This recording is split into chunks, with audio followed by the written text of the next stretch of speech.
The 14th of October, 2024, 11:46 p.m. It was a cold night in the California desert, just a few miles outside of a town called Marfa. Marfa was one of those places where time seemed to stand still. Nothing much ever happened there. And that's exactly why Jason, his brother Tom, and their friend Kyle found it the perfect spot for an adventure. Jason had always been the leader of their little trio. He was the one who suggested they go explore an old, forgotten mine. Tom was always a bit skeptical, but Kyle was all in.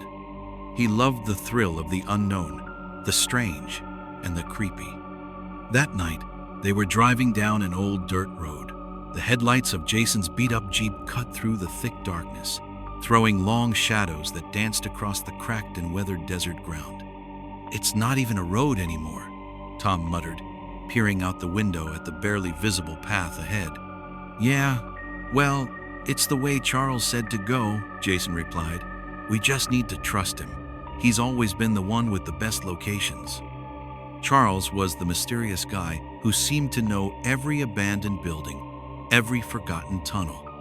Jason had met him a few weeks ago at a party, and Charles had shown him some old photos of a mine somewhere in the desert. Jason couldn't resist. The place seemed perfect for urban exploration. As the Jeep rumbled along the uneven path, Kyle played with his phone, trying to get a signal, but there was nothing. No bars, no service. "How much farther?" Tom asked, his voice tinged with annoyance. "I don't know," Jason replied. Charles didn't give an exact spot, just said we'd know it when we see it. "That's reassuring," Tom grumbled. After what felt like forever, they finally came across something. It was a strange structure, half sunk into the sand and dirt, with a collapsed roof and broken beams sticking out like jagged bones. It was hard to make out in the dark, but it was definitely a mine shaft. There were no signs, no markings, just the ugly skeleton of a once working mine. Jason pulled the Jeep to a stop a few yards away and turned off the engine. The desert felt dead silent. Not even the usual sounds of wind or the occasional coyote howl. "This is it, guys," Jason said, getting out of the Jeep. "Let's check it out." Kyle jumped out with excitement, his flashlight already in hand, while Tom hesitated. "I don't know, man. This place doesn't feel right." "Come on, it's fine," Jason said, walking toward the entrance. The shaft looked deep, dark, and cold. A breeze whistled from the opening, sending a shiver down their spines. As they walked closer, Jason noticed something odd. There were footprints in the dust-fresh ones. It was hard to tell how recent they were, but they were there, leading into the mine. "Someone's been here recently," Jason said, eyeing the tracks. "You think it's just some hikers or something?" Tom asked. "Maybe," Jason replied. "Or maybe someone's still living out here."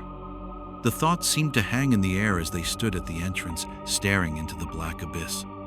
The wind picked up, swirling sand around them, and for a moment, it felt like the desert was alive, watching them.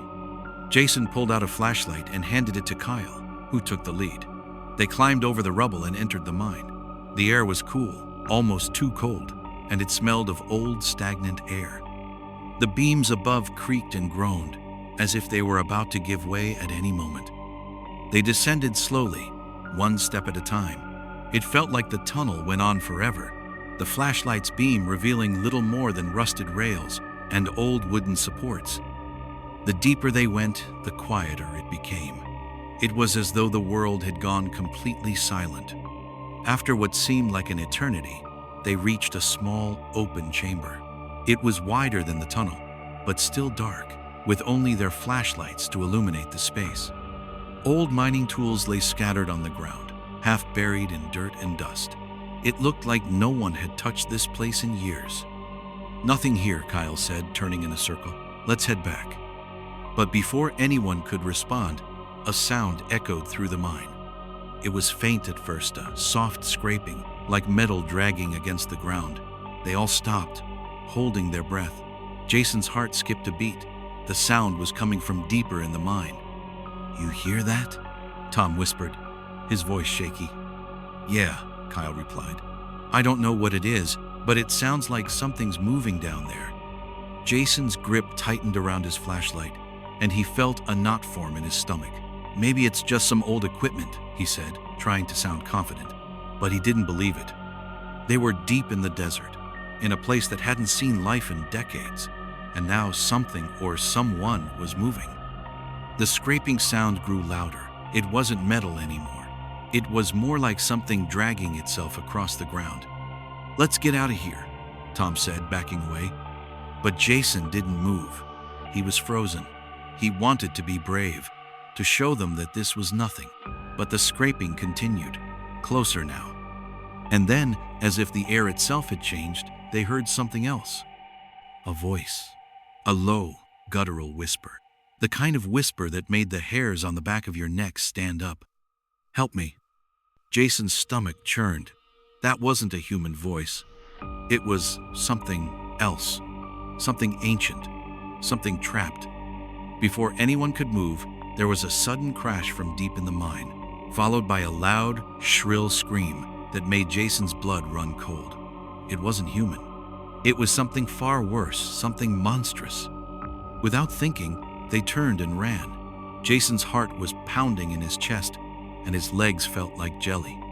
They stumbled over rocks, tearing at their skin as they climbed up the steep incline toward the entrance. The scraping sound was behind them now, closer, louder. Something or someone was coming. Jason was in the lead, but as he reached the top, he looked back and saw Kyle fall. He tripped on something, his body slamming into the rocks.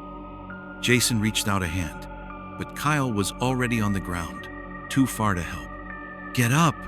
Jason screamed. "We have to go!" Kyle scrambled to his feet, his face pale and covered in dust. The noise was deafening now. The scraping was right behind them, but they couldn't see anything in the dark. They only had one thought: escape. Tom was ahead of them, shouting for them to hurry, but it was like something was holding them back, as if the very earth beneath them was pulling them down. Finally, they made it out, gasping for air, their legs shaking. The desert was still silent, but the terror of what they had left behind in that mine was heavy in the air. They didn't stop running until they reached the Jeep. Kyle slammed the door shut and looked at Jason. "What the hell was that?"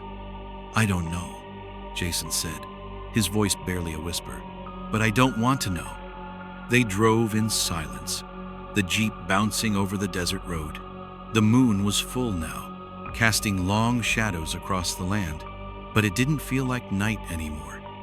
It felt like they were in a different world, one where they didn't belong. When they got back to the town, they barely spoke. The terror still clung to them, the memory of that voice, the scraping, the scream. The next day, they drove back to the mine. They couldn't explain why, they just had to. But when they arrived, there was nothing. The mine shaft was gone, as if it had never existed. The footprints in the sand were gone. It was just an empty patch of desert. Jason's heart sank. What had they really seen? Later, they tried to contact Charles, but his Instagram account was gone. No posts, no messages, just a blank profile. It was like he had never existed either. And the worst part? That wasn't the last time they heard the scraping.